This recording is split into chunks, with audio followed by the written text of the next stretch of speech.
Darn it, we should have two. We should go back to back. We got one.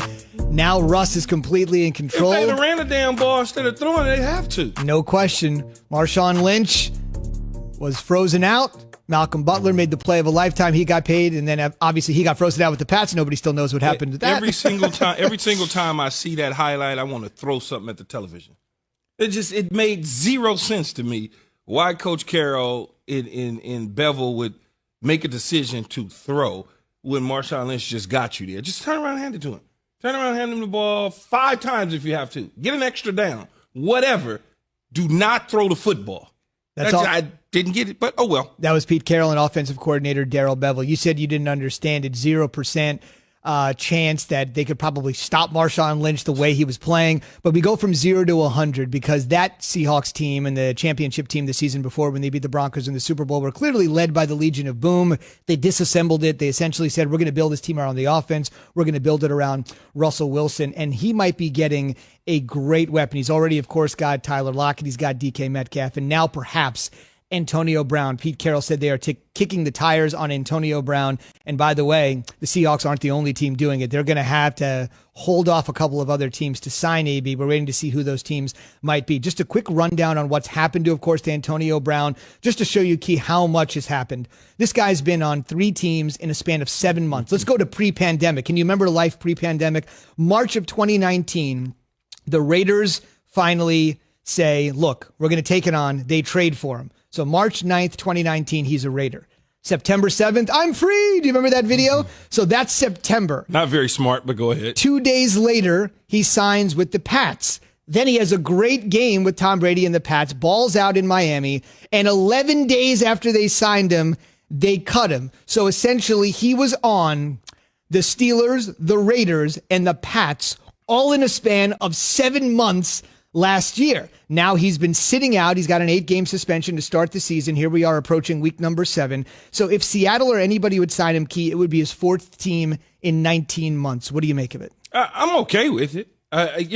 Antonio Brown's problems are not on the football field. He certainly has a Hall of Fame resume and was heading in that direction. Z, the problem with AB has been, the off the field issues that continue to come up during that time span. When you look at it, if Seattle is to make that decision that this is something that they really want to do, because the decision hasn't been made. They're doing their investigating. They're doing all the things that they need to do to check it out to make sure it's the right fit. He has a relationship with both quarterbacks and Geno Smith as well as Russell Wilson, worked out with them in the offseason.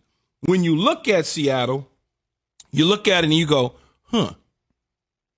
how does that fit? How does that work? Russell Wilson and Antonio Brown? Polar opposites, you would think, in some ways. In people's minds. But you got to look at the organization. Okay. And you got to look at John Snyder and you got to look at Pete Carroll. John Snyder, general manager of Seattle, and Pete Carroll, the head coach.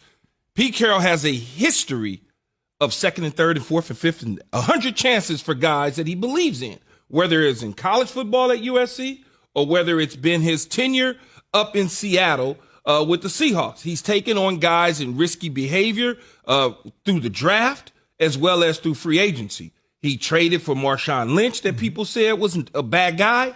Look how that worked out for Marshawn Lynch in Seattle. Brought him back a couple times, I believe. You look at some of the players in Legion of Boom that questioned their character, worked out for him. He went and got Josh Gordon. In fact, he's looked at Josh Gordon several times since they had to release him to bring him back because they have things that are in place in Seattle and they believe helping guys as much as they can.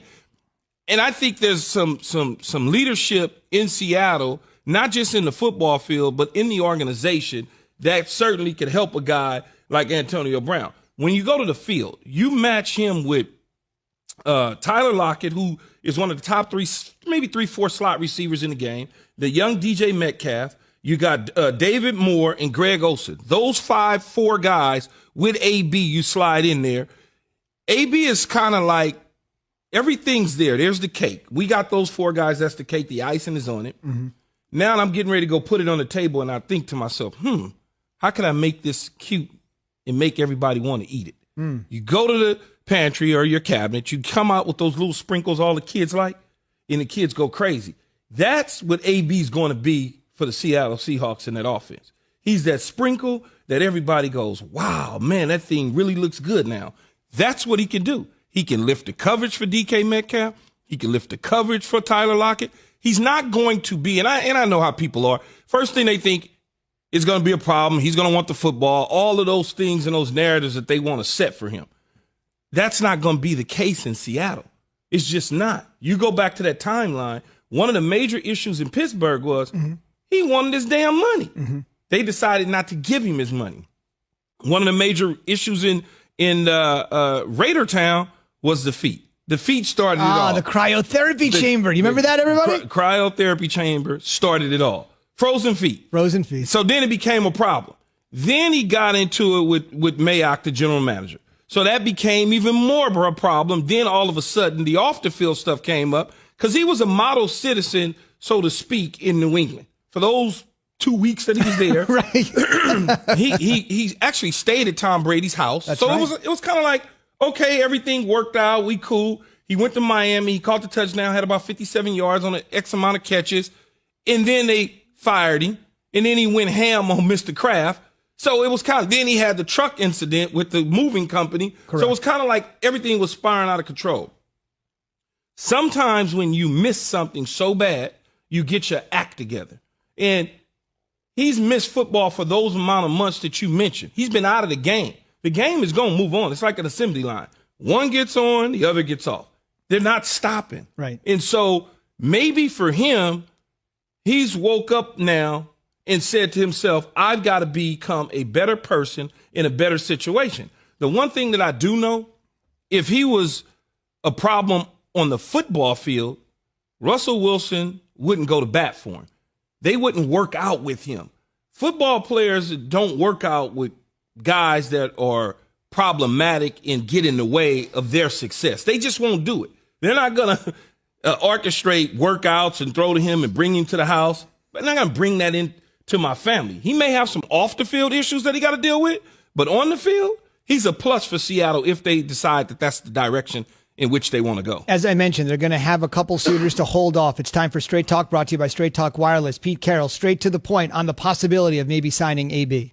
We have endeavored to be in on everything that's going on, and John has done a marvelous job of always being tuned into what's happening, and this is no exception, so we'll see what happens. And John, again, as Key mentioned, the aforementioned general manager of the Seattle Seahawks, the highly regarded John Schneider. Straight Talk Wireless, no contract, no compromise. I would be remiss if I didn't mention what exactly Antonio Brown is fighting at this particular point and why he was suspended for the first 8 weeks of the season. I'm sure you know he's had a litany of issues, as Key said, going back to his days in Hollywood, Florida a few months ago with the moving company, where he got into a bit of a tete-a-tete with the people moving some things. He's thrown some things up a balcony at a luxury home. There's been all sorts of problems, but he's got an ongoing civil suit in the state of Florida, and the league is also looking into and has been investigating over the course of months sexual assault and rape allegations. That's something that the league had been looking into. So he's got a civil suit and that sexual assault and rape allegation that essentially had him suspended.